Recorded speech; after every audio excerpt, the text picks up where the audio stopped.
Welcome back, everyone. My name is Renee Brandon, and today I am joined by Nancy Boyd. Welcome, Nancy. Good to be here. Thank you. Nancy, I'd love to start with your story. Can you share with us what pivotal moment led you to transition from conventional education teacher to a soul mechanic?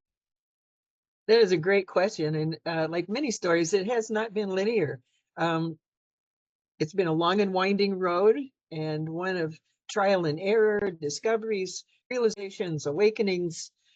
Wow, it's been more like a spiral than a superhighway.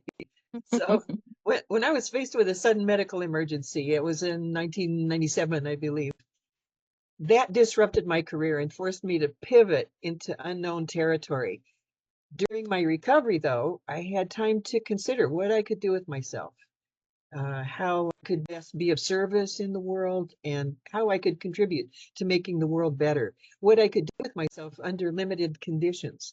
And part of that pivot led me to Coach U, where I learned skills that would open a new career path for me that I had never considered before. And that led me to even deeper self growth as I worked with people one to one and in groups. And eventually, because of client feedback, it became clear that the work I do is very unique. Um, whatever I'm working on, whatever we're working on, I'm coaching your soul. It's always been that way from the very start. And since then, it's evolved to a level where I can serve even more people through some of the programs that I'm now creating through the Soul Path Academy. I don't know if that answers your question, but that's the best answer I have. No, that's perfect. That's great. So how do you describe the role of a soul mechanic? And what makes this approach unique in the field of personal transformation? That is a great question. You know, I often tell people that a soul mechanic is kind of like your go-to person when your inner check engine light comes on. And it's just like a car needs a tune-up. Sometimes our souls need a little TLC too.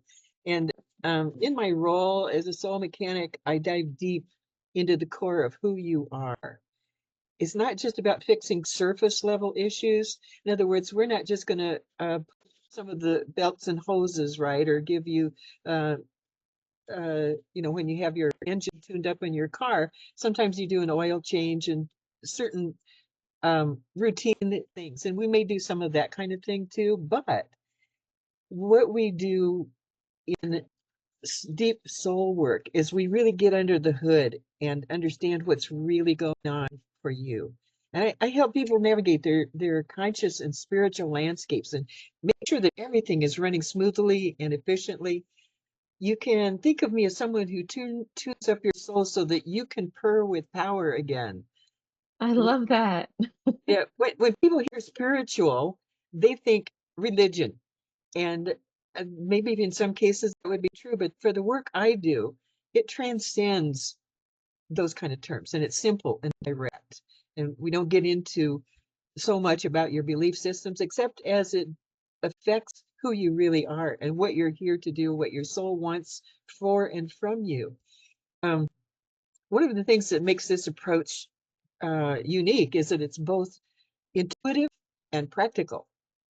Many times personal transformation work can feel a little bit abstract, like almost like trying to grasp a cloud. How do you do that? Well, I bring it down to earth and we work with tangible steps and real world applications. So it really makes sense to you. It's something you can grip hold of and work with, do something with. Um, it not only is meaningful to you, but it's something that you can take into your life and make work for you the way that you've always wanted it to, and maybe it hasn't before. So, another reason that my work is very unique is because my own journey has been anything but ordinary, from surviving personal traumas to having 3 near-death experiences.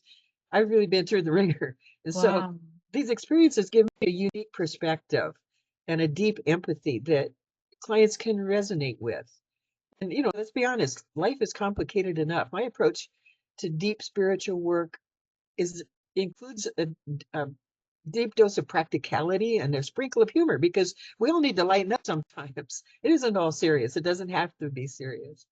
And at the end of the day, it's about people helping people to become the best versions of themselves, not just in theory, but in a way that feels real and sustainable, in a way that allows you to experience the truth about who you really are in a warm, embracing environment, be seen and appreciated, affirmed and celebrated. Wow, that's deep. You said so much there, and it's definitely needed. Um, I was thinking one thing that jumped out at me on your website is that you mentioned that every adversity is a call to greatness. That really just hit me. Can you elaborate on how you help individuals turn their adversities into opportunities for growth? Absolutely. Um, I believe that adversities are the universe's way of tapping your shoulder and saying, hey, there's more to this than you realize. They're invitations to step into a greater version of ourselves. Um, you can choose to look at it that way. Sometimes we don't, but it is an opportunity, an open doorway that we can enter to help shape your experience. Because um, if we look at the beliefs that you hold about your situation, so what do you think is going on? Often it's those beliefs that shape what happens for you. For instance, if you believe that a setback is the end of the road, that's everything's over, it probably will be. But if you see it as a detour leading to an even better path, that's exactly what it becomes. Mm, So I help people identify and challenge limiting beliefs that might be holding them back so they can experience the true power they didn't realize they had. So, and then we'll be working on shifting your mindset.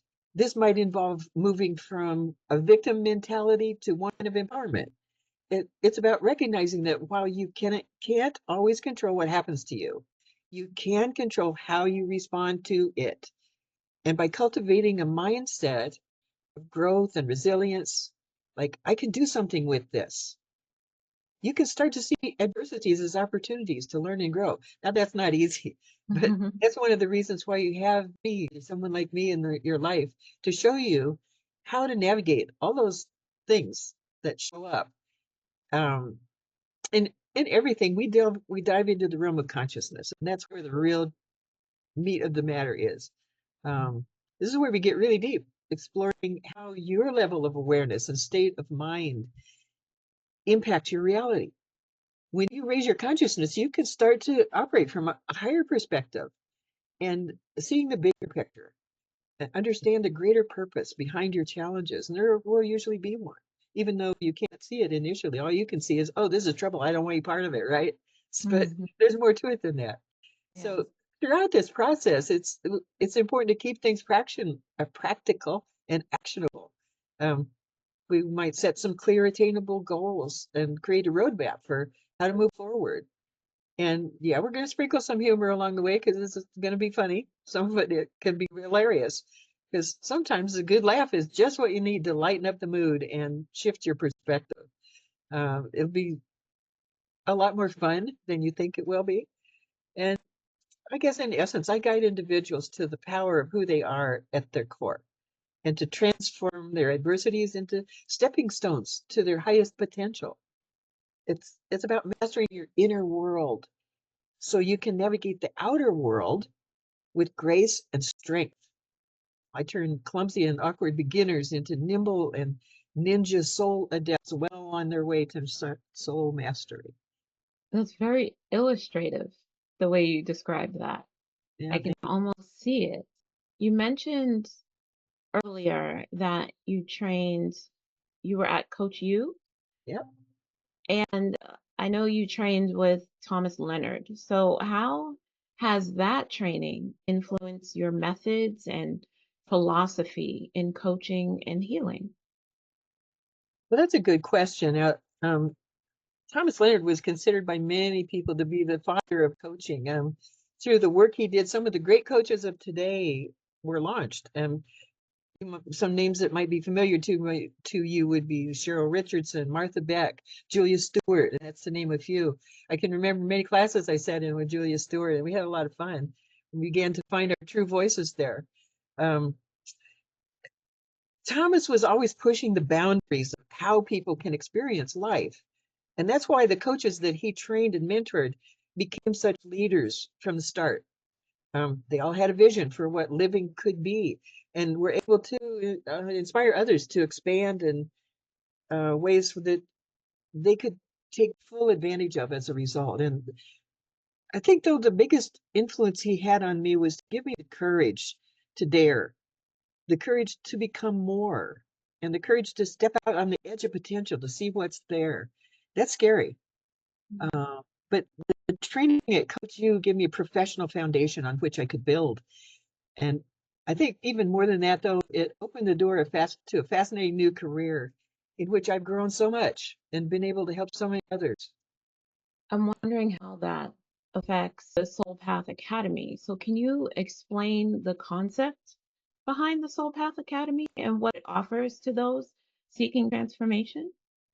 Yeah, and that's too is like an evolution. I didn't get my certificate from Coach U and go out and say, okay, I'm opening up the Soul Path Academy now. That took a while to understand that what was needed, and by working with people and experiencing the kinds of challenges that they were facing and the kind of things that they needed, the tools that they wanted and needed in order to make progress on the things that they were working on and how I could help them.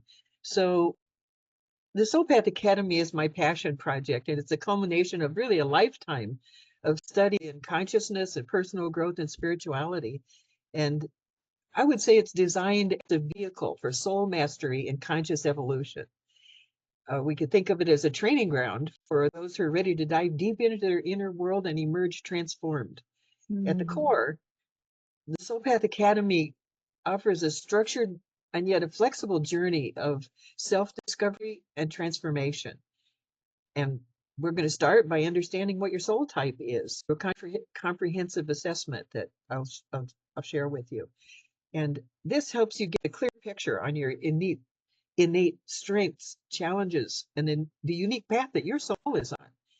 And then from there, we offer a variety of programs and courses tailored to different stages of personal and spiritual development.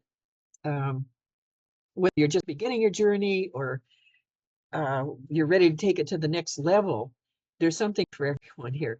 And the curriculum is designed to help you upgrade your personal operating system, to cultivate presence and confront your fears and habits that no longer serve you, give you something different way to think about it, and a different way to be with everything that's going on in your life in ways that are much more satisfying and much more congruent with who you really are, not who someone else thinks you should be, but the true you at your core.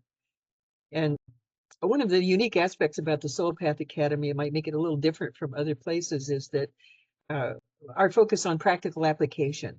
It's not just about gaining knowledge. It's not about what you know or what you can do, but it's translating that into your daily life, because we have to get real, you know, that life can be hard, but mhm, in those adversity experiences, we can take what we have experienced from it and turn it into something that we can use. And through the Soul Path Academy, we'll be using a lot of different kind of tools. So a mix of introspective exercises and some real world challenges. We'll take what you're working on, what you're facing right now, and turn that into a learning experience. It'll be a very mm, delightful and refreshing way to experience things.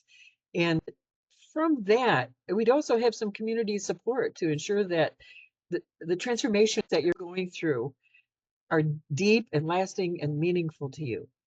Um, we're planning to create a vibrant, supportive community of like-minded individuals, and everyone is on their own journeys.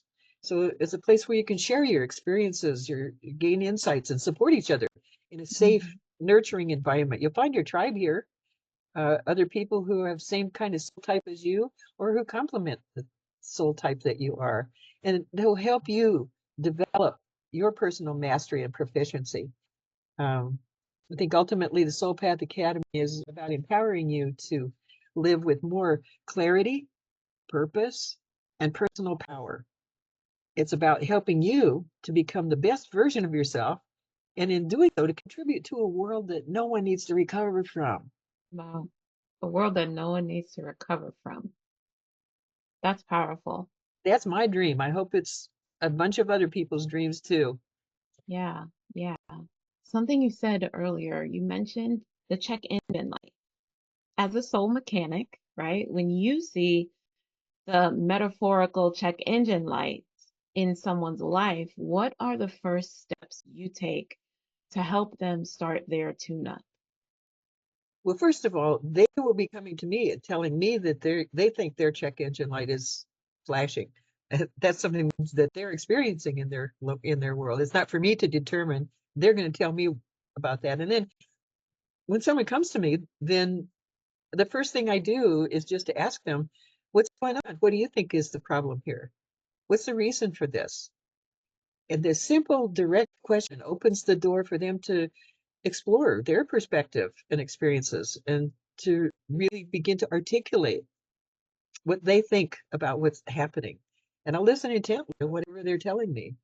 And this initial conversation is really crucial because it gives me a sense of who you are, and what might be underlying your challenges.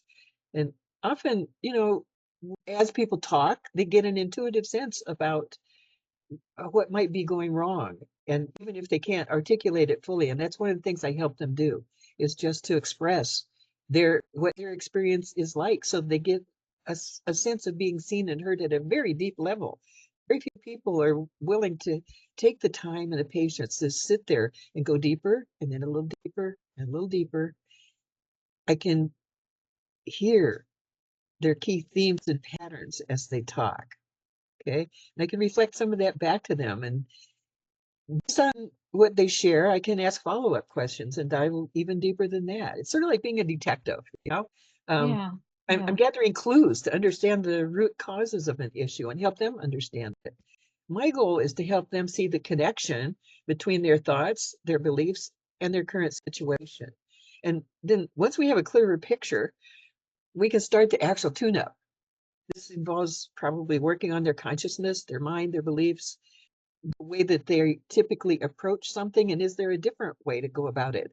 Can they shift just a little bit and have the approach work this time when it didn't Mm, before? And it yeah. doesn't take much. You'd be surprised that just a few degrees of a shift can make all the difference in the world. And that's why you need a mechanic, because the people don't know that. You get stuck in certain patterns. And I'm a shifter. I help you kind of say, well, would you be willing to step just a few steps this way and see what happens? And explore and try some things out and experiment. And that's what makes it fun, because I approach all the work I do with a very playful, curious mindset. And I have an invitational way of drawing you in to that kind of experience, so that when we're there, it's a hell of a lot of fun. It does not have to be hard and like, oh, this is tough and I'm scared and I don't want to do it. Well, let's shift all that around. What if it wasn't scary? What if you really knew inside all the time, but you pretended that you didn't?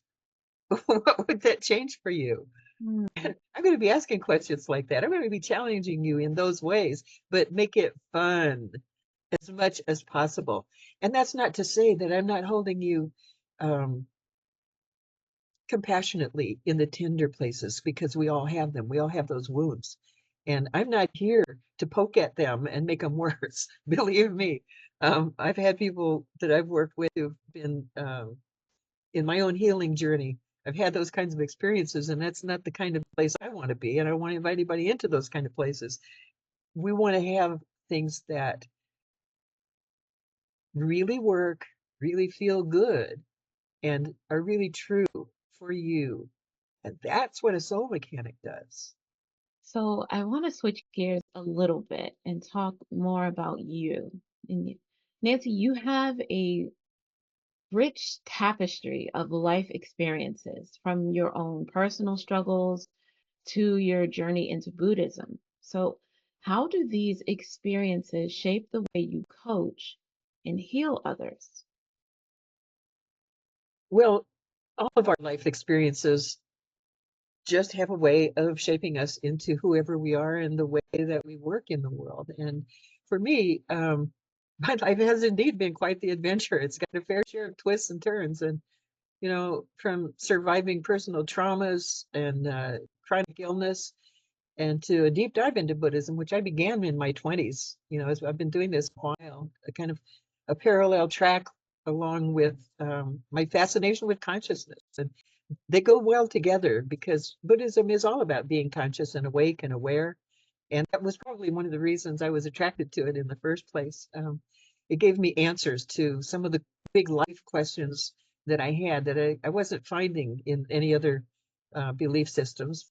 So, one of the things that I notice in trying to answer your question here is that my personal struggles have given me a very deep well of empathy and resilience. Hmm. Um, when you've faced so many personal challenges yourself, it becomes much easier to understand and connect with others going through tough times.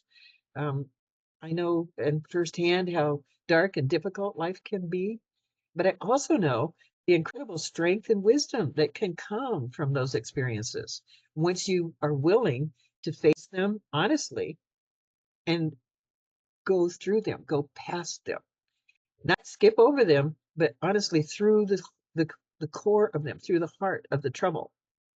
It takes a lot of courage, takes a lot of guts to do that. It takes a lot of inner uh, willingness to face yourself, the good, the bad, the ugly, and everything in between. And from this place, I can help create a safe and compassionate space for my clients, and they can feel seen and supported, and where they can explore their own truths as deeply as they want. And I would say also that apart from that aspect of things, Buddhism has taught me the importance of mindfulness, of presence, and non-attachment. And these principles are central to my coaching approach, I think, because um, I help clients cultivate a mindful awareness of their thoughts and beliefs, which is essential for transformation. If you don't Hmm. know what you're working with, how can you change it or even know that you want to, right? Or that any kind of change is possible. So um, it's by being present and fully engaged with the moment we can better understand our inner workings and make conscious choices that lead to growth and expansion of our potential, who and what we can become. This is what every soul wants for every person. Your soul wants that for you, and I want that for you too, because that's how we get a beautiful world. And so, coming back again to some of the things that Buddhism has taught me, non attachment is a big one. Um, there are so many things going on in the world that distract us and uh, want our attention, pull on us, whether it's in our personal lives or just the media around us. It's just everywhere that we get bombarded with um, noise, I call it.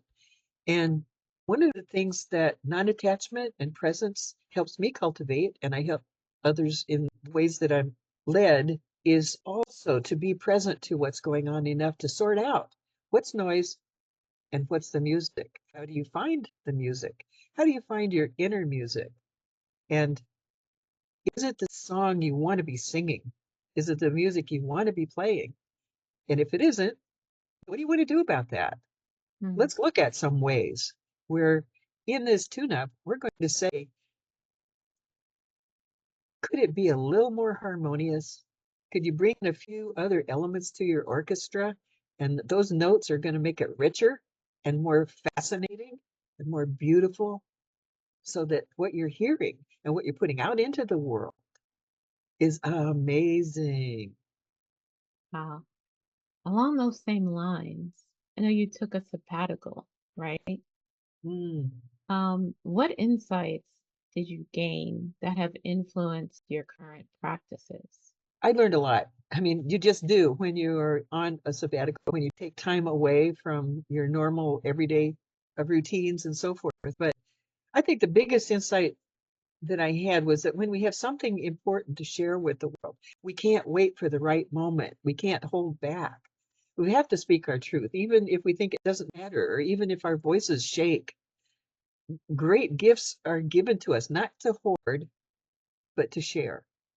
So I've begun to release some of my fears about being judged or not being good enough so that I can finally speak my truth and share some of the wisdom I've gathered on this amazing spiral path that I've been on. I would say that's probably the biggest thing that I have learned because um, before the sabbatical, I was thinking always in the future that I'll do this when, Hmm. and when becomes now, that time becomes urgent, especially during the really transformative energies and cosmic energies that we're living through this year and during this coming few decades. This is going to be ongoing. We've opened up a whole new chapter for humanity. I'm excited to be part of it. I'm excited to work with people who Mm-hmm. are key players in this, and you don't know if you will be or not. Mm. So why not try? Why not explore what's there for you? So for people that come to you and have issues, what would you say is the most common challenge or issue that people come to you with? And how do you help them navigate through it? Mm, that's a good question.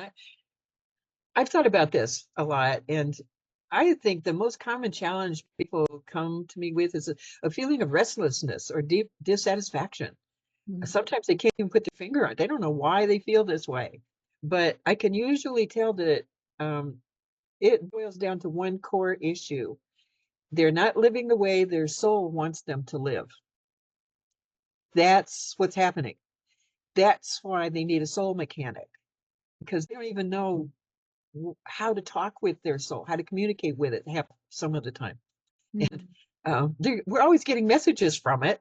We're always getting either tapped on the shoulder or hit over the head. And sometimes it takes real dramatic events before we're willing to listen to that inner voice inside. But um, there's all kinds of surface level reasons for why we don't do that. And maybe it's a demanding job, a difficult relationship, societal pressures, but in the long run, those specifics don't matter so much. What matters is going deep enough to uncover the truth about what the soul is longing for. What is true for you? When someone comes to me feeling maybe a little bit lost or unfulfilled, dissatisfied in some way, we start by peeling back the layers to see what's really going on. What do they think is going on? And I reflect back what I can hear and see. And I listen closely to their story. And together we explore their beliefs and their thoughts. And we explore some of the life choices that led them to this point. How did you get here? What happened to your thinking? How did your thinking lead you here? And sometimes it's about helping you see the disconnect between your current life and the life your soul truly desires for you. Because I guarantee what your soul wants for you is so much more beautiful than you can even imagine. And it sometimes takes a while for people to get that. Like they go, really? And I go, well, what do you think? Listen, listen to yourself, listen to your higher self. What is it telling you? What does it want for you? What does it want from you in order to have that? Once we reach that point of clarity, the path forward becomes much more apparent to them and to me. And I support them in creating pathways through their obstacles, helping them make changes that align with their true self of what they're learning about themselves. And it could be anything, from the shifts could be very small or they could be really big. Uh, Mm. it could be a mix of those things, but it doesn't really matter because soul mastery, as I see it, is all about seeing the truth about yourself and having the courage to become who you intend and want to be despite all obstacles. It's a journey of profound self-discovery and transformation. And it requires both bravery and commitment. You can't start on this and say, oh, it's too hard. I think I'll give up. Don't do that, because the reward is a life that feels truly authentic and deeply fulfilling. Why would you want to give that up? Why would you want to risk losing all of that just because it's inconvenient or there's a little initial discomfort? Because the other side of it is guaranteed to be beautiful. And I want more people to have that kind of experience, to live so intentionally that their souls feel deeply satisfied. And it's just incredibly rewarding to witness someone stepping into their true self and watching their misery transform into joy and purpose. And that's the magic of soul mastery. And it's what I live for. Wow. Well, can you share with us a success story of someone who has undergone a profound transformation through your coaching at the Soul Path Academy? Sure. All of my clients have success stories, but one of my favorites is the story of Steve. And if I had to give his story a title, it would be um, A Dream Too Big, which is common for a lot of people. Um, when Steve came to me, he was in a very dark place. He was stuck in a corporate job that he hated. He was unable to spend enough time with his family, and he was burdened by managing his household duties and his wife's chronic illness. And through our work, Steve rediscovered his true passions and potential solutions that he had overlooked or not even explored. He eventually decided to sell his house, move to a more relaxed state where life is much easier, Hmm. and to pursue his dream of becoming a published author. And today, Steve is a successful author with 3 books, and a fourth is on the way, and he's living a fulfilling life that aligns with his true self. He's a much happier guy now. And I'm so honored to have worked with Steve and have been part of his success story, and I'm happy to share it. Wow.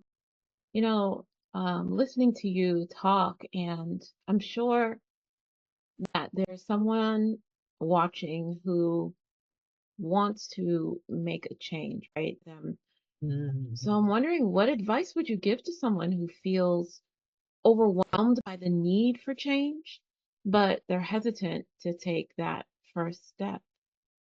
Oh, it's a fantastic question. Feeling overwhelmed by the prospect of change is something I see all the time. That's how people come here, you know. Um, they come to me because they don't know what to do, and they want somebody who does know what to do about that. And it's completely natural to feel hesitant, and especially when the changes we think we need to make seem daunting or unclear. Why wouldn't we feel that way? Um, so the first piece of advice I'd give is to start small, just baby steps. Baby steps. Change doesn't have to happen all at once. I love a quote that I don't know if you remember back it's back a few decades maybe now, but there was a group of people called the Satellite Sisters, and they were sisters in a family, and they would connect by satellite and talk with each other, and they would be broadcast out. And it was they were hysterically funny and had very real world problems. But one of their quotes was, "You can have it all, just not all at once." And that's a message I kind of want to give, is Wow. that some of the most profound transformations begin with the tiniest of steps. You can think of it like planting a seed. You don't see the tree overnight, but with time and care, it grows. And there's nothing stronger than those big sequoias, in California. Yeah. Those giant trees, they started teeny tiny little seed. And so can you. So you identify one small thing that you can do today that moves you in the direction you want to go. It could be as simple as spending 5 minutes in quiet reflection, jotting down your thoughts in a journal, or even reaching out to someone you trust for some support or feedback, do some brainstorming. Those are small steps, but they're things that are doable. You can do those things. No matter how busy you are, no matter how chaotic your life is, small things are doable. And so we start there. Okay. And secondly, this is a piece of really important advice. Be kind to yourself. change is hard, and it's okay to feel scared or uncertain. And give yourself permission to have those feelings and without judging them. And just recognize that every step, no matter how small, is progress. You celebrate those little victories all along the way because they add up. Step after step after step, you get to your destination eventually. If we had a rocket ship or an airplane we could put you on and take you over all those steps, we would do that. And sometimes you can. I'll show you the way to do that if there is one, right? We'll figure that out. Right. But until then, keep doing the small steps until you can see, look, look how far I've come just by doing those small steps. Another important thing that I would offer is to connect with your why. Why do you want to make this change? Why are you attempting something? What is your soul yearning for? When you tap into the deeper reasons behind your desire for change, um, it becomes a source of motivation and strength. It provides some fuel for you when it feels hard. It's like having a guiding star Mm. that keeps you focused and moving forward, even when things get tough, because you can see where you're going. You can see that's where I want to be. I want to go over there. And that's why I'm working so hard because I can still see it. I know it's there. I know I'm going to get there. And it's worth putting the effort in because it's so beautiful where I'm going. Okay. And then finally, seek support. You don't have to do it alone. Help is not a four-letter word. It's something we should be using more of. Ask for help, whether it's a coach, a friend, a community. Having someone to share your journey can make a world of difference.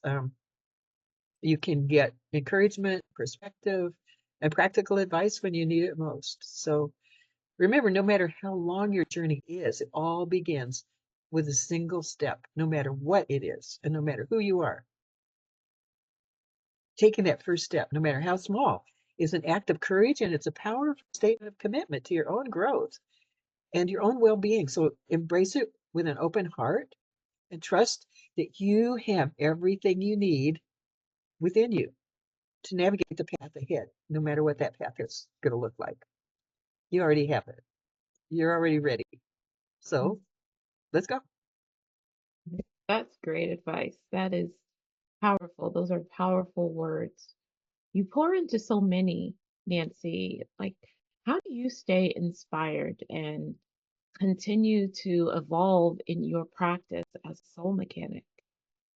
Oh, that's a great question. I'll tell you, I'm inspired daily by the beauty of the natural world and the amazing energy of children and young people. They're our hope for the future, and they're fascinating beings. If you really study kids, wow, you'll learn a lot. So I watch in the world. I take in the playfulness of animals and pets, and I get inspired by the courage of ordinary heroes who take the time to go an extra mile, even when they didn't have to.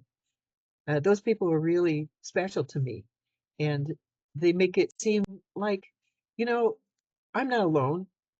I don't have to do everything alone. There are other people in the world who whose job it is to do these particular tasks and things, and I'm fine just doing what my piece is. And I have a contribution to make. I'm happy to do that. But the other thing, I live in a beautiful part of the world and I try to get out into nature as often as I can for hikes and reflection and recharging my batteries. And I'm also blessed with an active uh, Buddhist practice and sobriety practices that feed me and keep me stable, and a community of change makers who inspire and challenge me every day. um, among my self-care practices, I cook healthy meals for me and my partner. Uh, I maintain a positive atmosphere in my home. I write almost daily and share my thoughts with my followers and clients regularly. I have to say that I think it's a rare day that I don't learn something new or contribute something and participate in some way that makes the world a better place. And that's Mm. how I continue to evolve. It's just pretty simple. I like keeping it simple. Wow. You You seem to have a good grip or a good hold on what you do, what you offer, and how you help. I'm wondering your thoughts on, modern coaching now. In what ways do you think modern coaching methods can better incorporate some of your spiritual and Mhm. holistic practices for deeper healing? That's a really great question. And honestly, I will say, first of all, that I don't have all the answers. I know my own practice and I have some ideas about Mhm, mhm, um, what could make things better in the world. I see some ways where we could. And I believe that integrating our spiritual and holistic practices into modern coaching methods can significantly deepen the impact and effectiveness of the work that we do. There's a few key ways that that could happen. First of all, and I think this is important for everybody, not just in the coaching profession, but we have to get beyond the surface issues. We're operating at such a shallow level most of the time because of the distractions. They pull us away from what's important, what really is meaningful to us. And we need to recognize that we are more than just our minds or our bodies. We're complex beings with spiritual dimensions that play a crucial role in the overall well-being of ourselves and of the world. So by acknowledging and addressing this, coaches can help clients to tap into a deeper source of wisdom and strength. And practices like meditation and mindfulness and breath work are fantastic tools that can help clients connect with their inner selves and cultivate a sense of peace and clarity. I think that's important.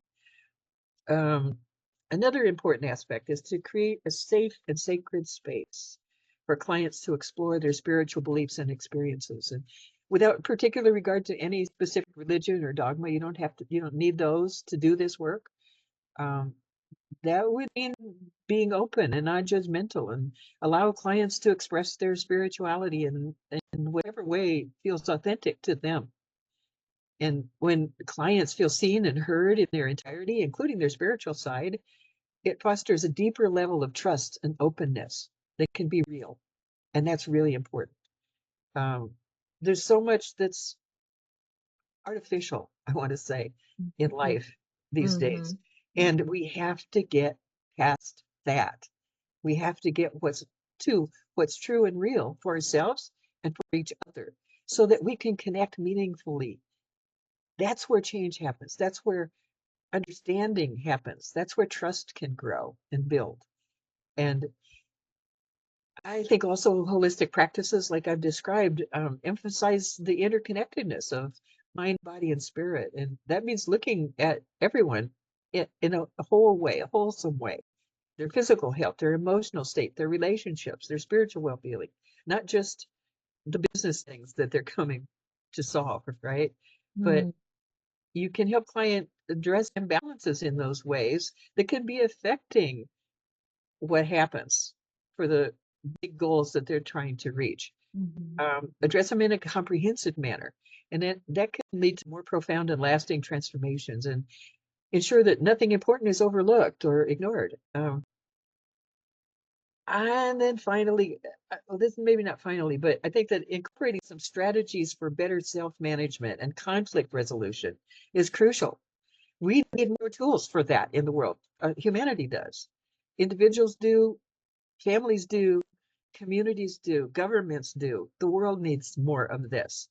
It's the world is facing significant challenges with polarizing views, and it's not just our country, it's all over the world. We can see that.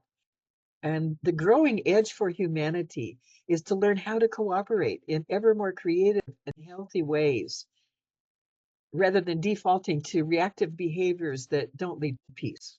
They don't lead to good outcomes. And we see that in the world too. Wherever there's conflict and war, it seems intractable. And you can look at several hotspots in the world and you'll see exactly what I'm talking about. By teaching clients effective self-management techniques and conflict resolution skills, we can help them navigate their personal and professional lives more harmoniously, but also help them to contribute to creating some lasting solutions for our world, some sustainable solutions. We really need those too. And we need people who are capable of showing up that way, who can and will do this. So we can help teach people to do this. We can lead them there. We can foster situations and environments where this is possible and probable so that we get that kind of outcome. Let's equip people with better skills. Mhm. That's one of the things that the beauty of coaching I see that it does and can do ever more effectively in our world. It's really needed right now. Um, and I would say, furthermore, education and continuous learning are vital. We have to keep ahead of the game ourselves. We have to keep refreshing our own browsers, if you will. Mhm. Uh, as coaches, we need to stay informed and open to emerging technologies and to various spiritual and holistic practices. Like I say, it's rarely a day goes by that I don't learn something new, and I have to keep my growing edge vital. And I think people in general would be well served if they did that too, especially in the coaching profession and in the helping professions. Learn what's new and emerging, ways that we can help other people better serve them. When we do these things that I've just named, we can help our clients and help individuals achieve not just their personal goals, but also some deeper healing and fulfillment. We can equip them to become the change makers that the world really needs to provide a really beautiful uh, future for ourselves, our children, and the world to come. You have a really beautiful way of describing what you do and how you help people and what we can do to make the world a better place. What is standing in our way to getting there? That's Mm. what I want to know. That's a really good question. I would say that soul mastery is a deeply transformational journey, and it's like any significant endeavor. It comes with its fair share of obstacles. It just does. Mhm. One of the biggest challenges I see is the presence of deeply ingrained limited beliefs. Um, these are the stories that we tell ourselves about who we are and what we're capable of and why we can't do things. Why things aren't working. Those are stories that we tell ourselves, and they're often rooted in past experiences and sometimes societal conditioning. Like, I'm a woman, therefore I can only fit into these little boxes that they give us, right? Um, those things can create a lot of resistance to change and keep us stuck in patterns that don't serve our highest good. And we need to find our ways out of those and beyond them and through them. That's one of the things that we would look at in as a as a tune-up for you, for instance, of what are those things keeping you from your highest good and from what your soul wants for you. What are you ready to give that up? You could. It might get you where you want to be and feel better. Mhm. Yeah. Another major obstacle, as in many things in life, is fear. Uh, Fear of the unknown, a fear of failure, even fear of success. Stepping into our true selves and living in alignment with our soul's desires can be intimidating. Uh, it requires courage to face these fears and move forward despite them. And then there's the challenge of distraction and busyness. In today's fast-paced world, stepping into your true selves, it's easy to get caught up in the whirlwind of daily life and lose touch with our inner true selves. Mhm. And so making time for introspection, mindfulness, and spiritual practices, it can be difficult, but it's essential for soul mastery. And like I said, when we were talking before, you can start with small steps. You don't have to do it all at once, and most of us can't. So don't expect that of yourself. Don't set unrealistic expectations that are going to be so hard to fulfill that you'll just give up and say, ah, it's too hard. I can't do that. So not for Yeah. me. Yeah. Well, give it a chance. So another thing is attachment to your comfort zones. We all have those. Like, it just feels good here. I don't want to leave. I feel safe. It feels yummy. Don't make me get out of bed. You know? those those are the growth requires stepping out of what feels safe and familiar. It can be uncomfortable. So whether it's a job or a relationship or a lifestyle or anything else, letting go of what no longer serves us can be a daunting task. And but intentional living brings rewards that you can't even imagine when you're stuck. So it's worth finding out what's on the other side of this. Don't you think it might be a little bit better? Be worth checking out. So societal and cultural pressures can also be significant obstacles. We live in a world that sometimes values external success over inner fulfillment, and this can lead to internal conflicts. Um, Finding the courage to define success on your own terms and live authentically can be challenging, but ultimately rewarding. So, my view is that the journey towards soul mastery is incredibly worthwhile. Obviously, or I wouldn't be on my own. I'd be doing something else.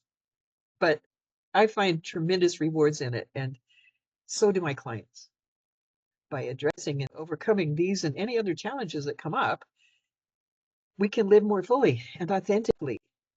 We can breathe in clear to our core. We can create a life that truly resonates with who we are. And by living that way, my clients are learning to live that way. You can learn to live that way. It is so worth it.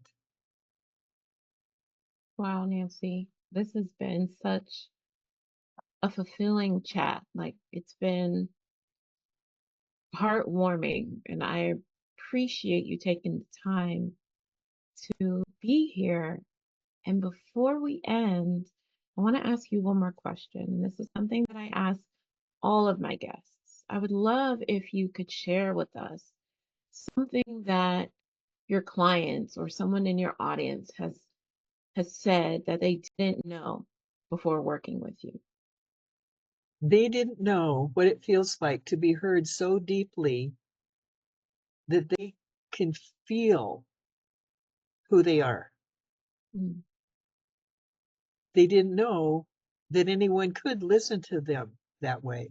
I've had many clients say that they'd pay me any amount of money I wanted just so they could be heard that way. They could be seen and heard that way.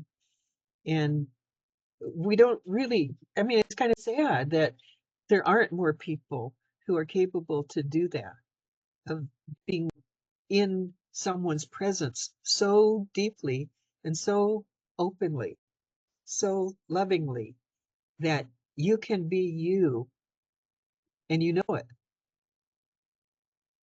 without any obstacles, without anything standing between that experience and your truth. So that I would have to say is probably the most common thing when people say that they didn't know what it felt like, and they're so happy that they did. And it changes them. It changes them forever. I'm sure. I'm sure. Wow. Nancy, thank you so much for taking the time to talk with me today and to share with our viewers and our audience what you do and how you are helping not only to make this world a better place, but how you're helping your clients to make this world a better place and work on themselves. Mm. Um, Everyone watching, if you would like to continue this journey with Nancy, check the description box and you can connect with her there. However, we add her links there, but do that. If you're ready to get on the path to your soul mastery, then connect with Nancy. And thank you again for being with us